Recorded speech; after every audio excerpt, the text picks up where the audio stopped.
एक भिखारी था जो कि अक्सर ट्रेन में भीख मांगता था। एक दिन की बात है, वह रोज की तरह ही भीख मांग रहा था। तब उसे ट्रेन के अंदर एक सूट बूट वाले व्यक्ति को देखा, जिसे देखकर भिखारी को लगा कि ये व्यक्ति भीख में जरूर कुछ अच्छा देगा।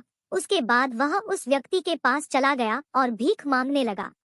भिखारी, सेठ कुछ दो ना। सेठ, तुम कौन हो? भिखारी, जी मैं एक भिखारी हूँ, मुझे कुछ दो ना।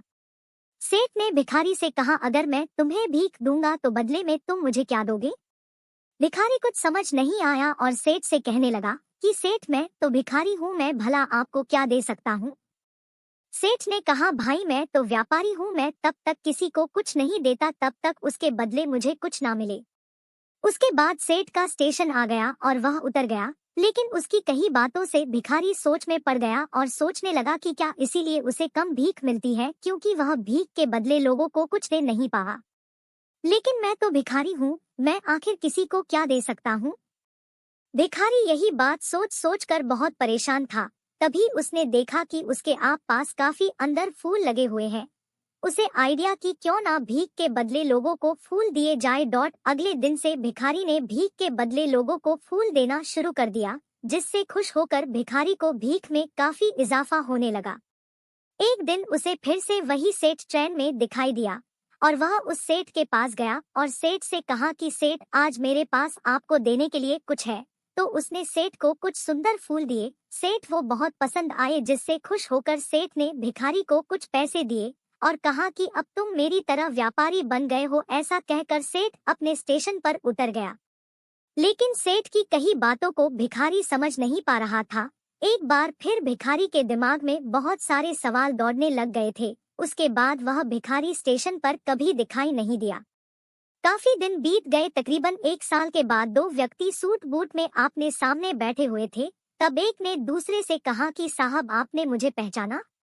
उस पर दूसरे ने कहा, नहीं भाई, मैंने तुम्हें नहीं पहचाना, लगता है हम पहली बार मिल रहे हैं। इस पर पहले वाले ने कहा, नहीं साहब, हम तीसरी बार मिल रहे हैं। तब दूसरे ने कहा, क्या आप मुझे याद दिलाओगे कि हम पहले 2 बार काम मिले हैं? इस पर पहले ने कहा, साहब मैं वही भिखारी हूँ जिसे आपने भीख के बदले कुछ देने के लिए कहा था, वो हमारी पहली मुलाकात थी। दूसरी बार आपने मुझसे कहा था कि मैं जो अब भीख के बदले फूल दे रहा हूँ, इससे मैं आपकी तरह व्यापारी बन गया। आपकी वही बात मेरे दिल में घर कर गई और मैंने खुद से सवाल किया कि आखिर कब तक मैं भिखारी बना रहूंगा। उसके बाद मैं अब फूलों का व्यापारी बन गया हूँ और आज मैं अपने व्यापार के सिलसिले से ही शहर जा रहा हूँ। ये बात शायद मुझे कभी समझ नहीं आती, लेकिन आपके द्वारा बोले गए शब्दों ने मुझे मुझसे मिला दिया। अब मन जान गया हूँ कि मैं कौन हूँ, जिसका नतीजा यह निकला कि मैं फूलों का बहुत बड़ा व्यापारी बन गया। आपने मुझे पहली मुलाकात में प्रकृति का नियम समझाया कि हमें तभी कुछ मिलता है जब हम कुछ देते हैं। लेन देन का नियम जो आपने मुझे समझाया, ये सच में काम करता है।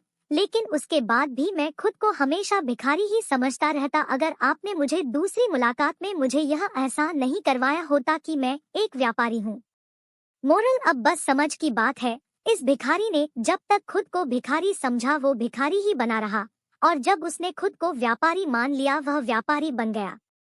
इसे हम लॉ ऑफ अट्रैक्शन भी कहते हैं।